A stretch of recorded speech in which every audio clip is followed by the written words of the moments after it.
지난 23일 밤 부산 전역에서 3시간여 동안 200mm가 넘는 물폭탄이 쏟아졌습니다. 기록적인 집중호우 속에 침수와 붕괴 사고가 잇따르는 등 부산 전역이 초토화됐습니다. 부산역 인근 지하차도에서는 침수된 차량에 갇힌 3명이 숨지는 등 인명피해도 발생했습니다. 그런가 하면 지난 10일 처음 범람했던 동천이 이번 비에 또다시 넘쳤습니다.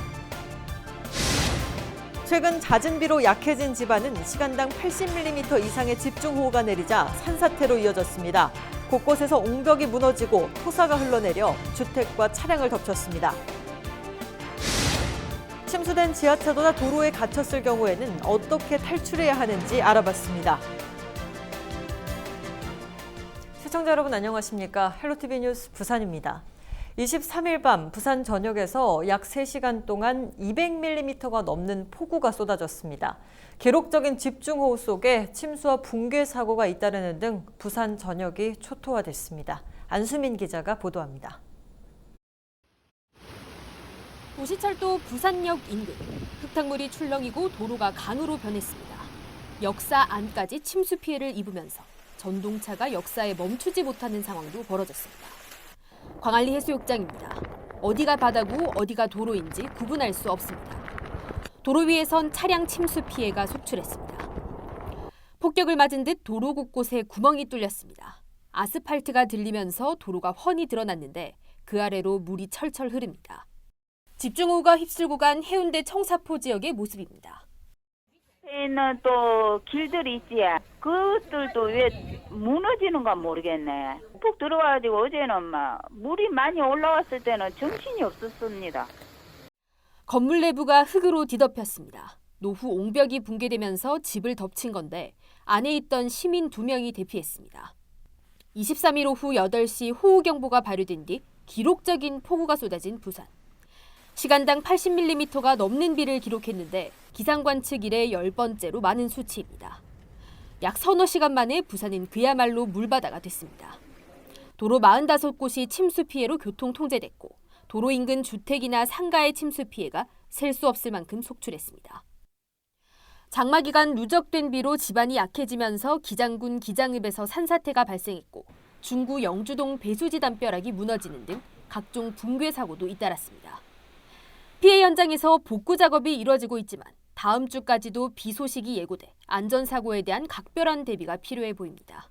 헬로티비 뉴스 안수민입니다. 이번 집중호우로 부산의 한 지하차도가 물에 잠겨 안타까운 인명피해가 발생했습니다. 그런가 하면 동천이 또 범람해 인근 주민들이 망연자실해하고 있습니다. 보도에 김한식 기자입니다. 보트를 탄 119 구조대원들이 물이 가득 찬 지하차도로 진입합니다. 잠수 장비를 착용한 소방관들은 수색 작업을 벌입니다. 지난 23일 밤 10시 20분쯤 부산역 인근 초량 제1 지하차도가 물에 잠기면서 시민 9명이 고립됐습니다. 이 가운데 6명은 구조됐지만 3명은 끝내 숨졌습니다. 사고가 발생한 부산역 제1 지하차도입니다. 성인인 제 키를 훨씬 넘어서는 높이까지 이처럼 물이 찬 흔적이 남아 있습니다. 짧은 시간 많은 양의 물이 한꺼번에 유입된 데다 지하차도 구조상 중심 방향으로 경사가 있어 빠져나오는데 어려움이 있었을 것으로 추정됩니다. 급격하게 불어난 물이 경사를 따라서 갑자기 내려가다 보니까 위에서 대피하는 게 상당히 어려움이 있었을 것이다라고. 기록적인 폭우에 동천이 또 범람했습니다. 지난 10일에 이어 2번째입니다. 비 예보에 주민들이 모래주머니를 쌓아두는 등 대비를 했지만 한꺼번에 범람한 물에 속수무책이었습니다. 모래주머니 쌓고 이렇게 준비를 좀 했는데 이게 펌프가 계속 작동을 하는데도 이제 수위가 계속 높아지니까 결국에는 이제 넘어온 거죠. 이 도로가로. 겨우 피해를 복구했는데 또다시 침수되면서 주민들은 망연자실하고 있습니다. 범람 현장은 심한 악취와 주민들의 한숨만 가득합니다. 저번에 난리지가 이때까지 붕을 했는데 또 시작이면 어쩌게 되는지 모르겠네. 이거 어떻게 하면 좋겠습니까? 못 살아 내가 막. 지하실에 입어서 먼저도 이래 들었거든. 먼저보다 더 많이 들었어 오늘. 요 식당에 뭐라 방에 가서 다 들어갔어 뭐. 저짜 다 들어가 저 집에도. 이 못 살겠다, 못 살겠어. 기록적인 폭우에 부산 곳곳이 무너지고 잠기는 등의 피해가 잇따랐습니다. 이런 가운데 다음 주 또다시 비가 예보돼 피해 주민들의 마음을 더욱 무겁게 하고 있습니다. 헬로티비 뉴스 김한식입니다. 시간당 80mm 이상의 집중호우로 부산 지역은 큰 피해를 입었습니다. 특히 잦은 비로 약해진 집안에 물폭탄이 쏟아지면서 곳곳에서 산사태가 발생했는데요. 차선영 기자가 현장에 다녀왔습니다. 수영구 광안동 산사태로 주택이 붕괴돼 처참한 모습입니다. 높이 2m의 축대가 무너지면서 흙더미가 주택으로 쏟아진 겁니다. 집 안으로 들어서자 모든 가재 도구들이 흙에 파묻혀 뒤섞여 있습니다. 시간당 80mm 이상의 물폭탄에 대피를 준비할 틈도 없이 벌어진 겁니다. 주민들은 전쟁터가 따로 없었던 긴박했던 지난밤의 기억이 악몽 같습니다. 순식간에 무너져서가 팍 덮쳤지 뭐 말가물 나오다가 각중에 뭐 그래 되나기에는 뭐 어떻게 할 여가도 없었어요. 화장실도 밖에 지어놨는 작년에 지은 건데 흔적이 없어요. 지금 올라가면. 여태까지 40년 살아도 이런 건 없었어요. 겨우 생명은 구했지만 몸 편히 누일 집을 잃어버리고 말았습니다. 더 이상 흙이 무너져 내리지 않도록 천막을 덮어놓고 응급 복구 작업이 시작됐지만 집에 들어찬 흙을 제거하는 것부터 만만치 않습니다. 한 달째 내린 비로 약해진 집안 탓에 부산 곳곳에서 산사태가 발생했습니다. 금정구 부곡동의 한 아파트입니다. 자정이 넘은 시간 천둥 번개와 함께 폭우가 쏟아지면서 넓이 40m, 높이 12m의 축대가 와르르 무너져 내렸습니다.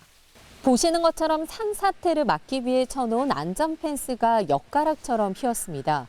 20톤에 가까운 토사가 도로를 덮쳤는데 이 호우 경보가 내려진 지 4시간 만에 벌어진 일입니다.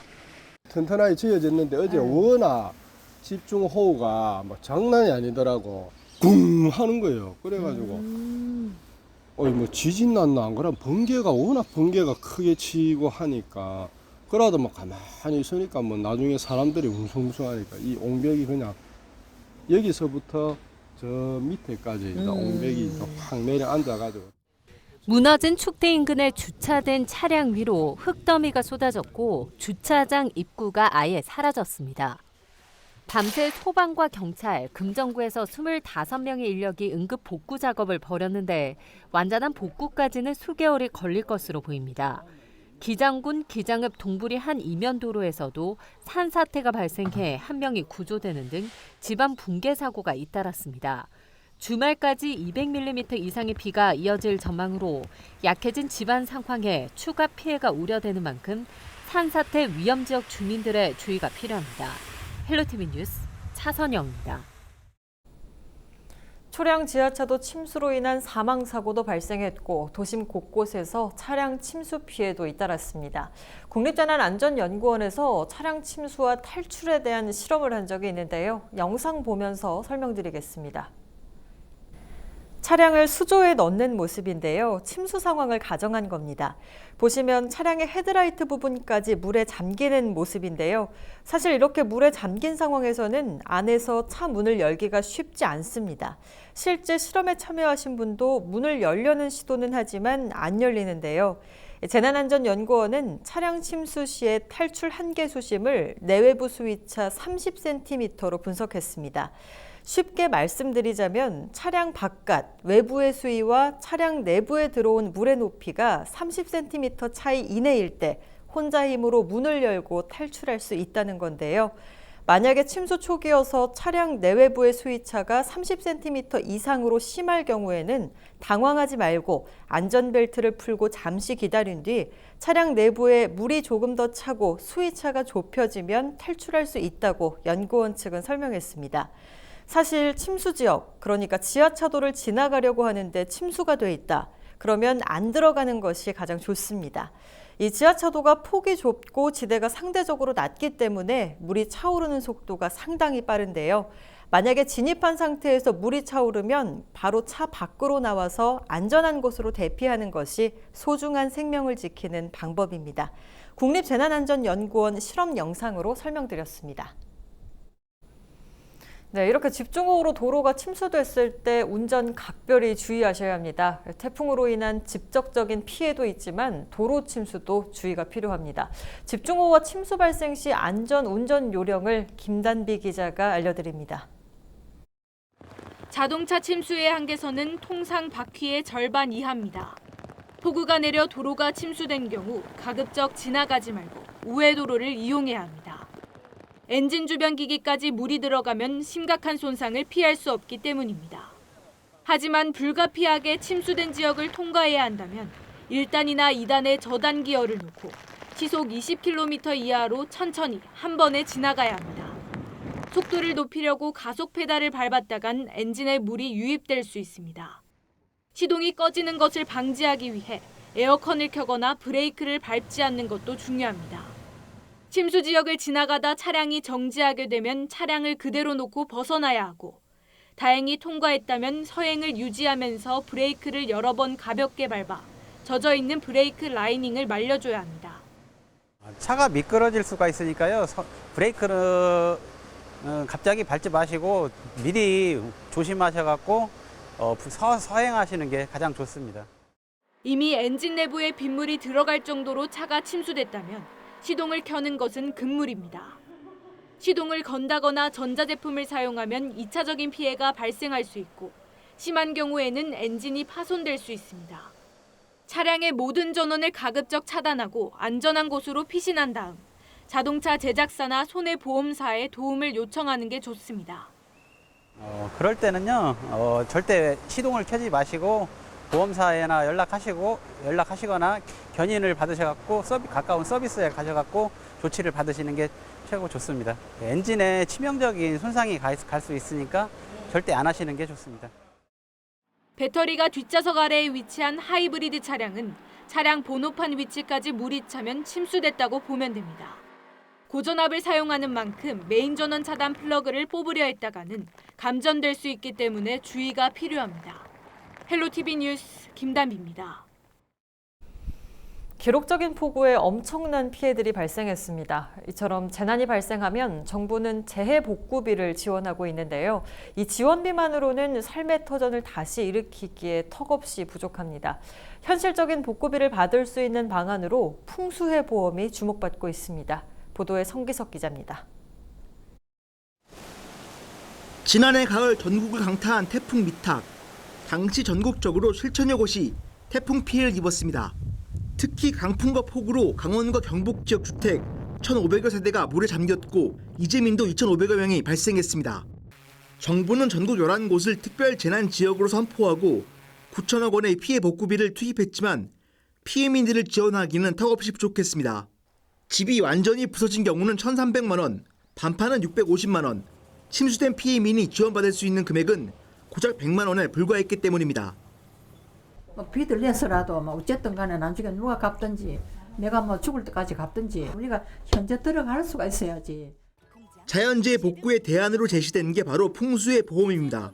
보험료의 최대 92%를 정부와 지자체가 부담하고 피해가 발생했을 때는 실제 피해 금액의 최대 90%까지 지원합니다.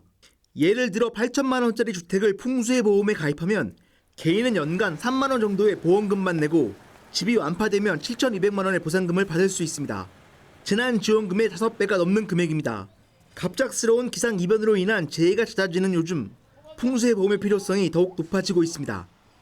다른 나라 이를테면 미국의 캘리포니아나 플로리다 같은 경우에는 지진이라든지 허리케인 이런 게 워낙 다빈도로 일어나니까 거기에 사는 사람들은 그런 자연재해에 대한 위험의식이 높을 거 아니에요. 그래서 당연히 보험에 가입하지 말라고 해도 가입을 할 요인이 굉장히 큰. 가입 대상도 주택과 비닐하우스뿐만 아니라 상가와 공장시설, 집기 등으로 넓어졌습니다. 하지만 풍수해 보험 가입률은 전국 단독주택의 20%, 시설하우스는 8% 정도에 불과합니다.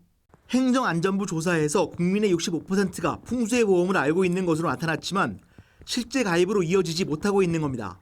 전문가들은 풍수해 보험의 일석이조 효과에 주목하고 있습니다. 재난 발생 시 정부는 막대한 재난 복구비 투입을 줄일 수 있고 피해민은 현실적인 복구비를 받을 수 있는 방법이라는 설명입니다. 1,000억이 났다. 그러면 그거를 복구를 하려면 평균적으로 이렇게 복구 비용을 보면 3배에서 4배 가까이 들어가더라고요. 그러니까 정부에서 그걸 다 복구 비용하기 어렵잖아요. 그러니까 정부에서 상당히 많은 부분을 갖다가 보험료를 내주고 대신 이제 국민들이 일반 국민들이 그걸 갖다 들으면은 정부로도 부담이 적어지는 거고 어떤 그런 풍세 손해를 갖다 봤을 때 상당한 도움을 갖다 받을 수 있다는 거죠. 풍수의 보험에 대한 보다 자세한 내용은 국민재난안전포털이나 지자체 재난담당부서, 주민센터 등을 통해 안내받을 수 있습니다. 헬로티비 뉴스 성기석입니다.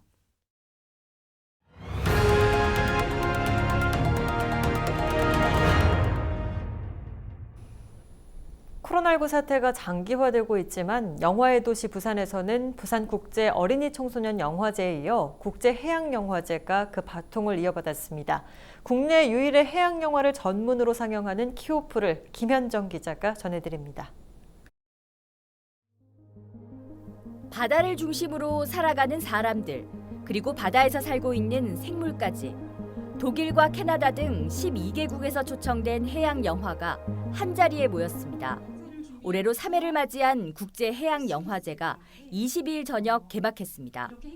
네, 올해는 사실 코로나 때문에 개최 여부가 좀 많이 불확실했었는데요. 저희가 코로나 때문에 잃은 것도 있지만 우리가 멈추는 동안 그동안 움직이지 않던 자연들이 돌아왔기 때문에 멈추면 보이는 것들이란 주제로 바다와 관련된 영화 장편 7편, 단편 20편 해서 저희가 27편의 영화를 3일 동안 준비를 했습니다.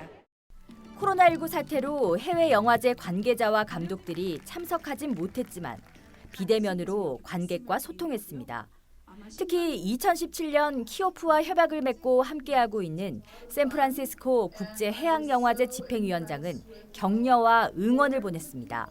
It's very important that we show films about the ocean and we talk about how important the ocean is. So, congratulations. 개막작은 캐나다 데니스 키에르 감독의 북극 최후의 빙하 다큐멘터리입니다.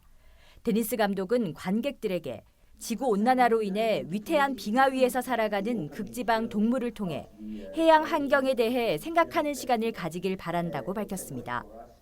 해양 오염 실태와 쓰레기 문제뿐 아니라 서핑과 해녀 이야기 등 바다를 담은 영화 전 작품은 무료로 단 한 번씩만 상영됩니다.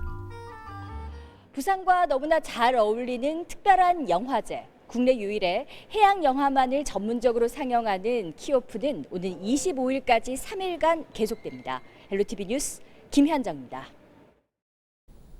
영도구 수리조선소에 정박하고 있는 러시아 어선에서 선원 32명이 24일 코로나19 확진 판정을 받았습니다. 해당 선박은 지난 8일 선원 94명을 태우고 북한 신선대 부두에 입항했는데 이 배에 올라 수리 작업을 하던 한국인 근로자가 23일 코로나19 양성 판정을 받으면서 선원들을 대상으로 코로나19 진단 검사가 실시됐고 이 과정에서 무더기 감염 사실이 확인됐습니다. 확진자들은 부산의료원으로 이송됐습니다. 선박을 통한 지역 감염도 현실화됐습니다. 부산시는 24일 오후 1시 기준으로 부산 코로나19 신규 확진자가 5명 늘어 누적 확진자는 162명이라고 밝혔습니다. 추가 확진 판정을 받은 5명 모두 선원 32명이 무더기 확진된 러시아 선박에서 수리 작업을 하다 23일 확진 판정을 받은 부산 157번 확진자의 직장 동료들입니다. 부산시가 157번 확진자의 접촉자 156명 중 가족과 직장 동료 등 152명에 대한 검사를 마무리했고 지역 접촉자 4명에 대한 검사를 진행 중이라고 밝혔습니다.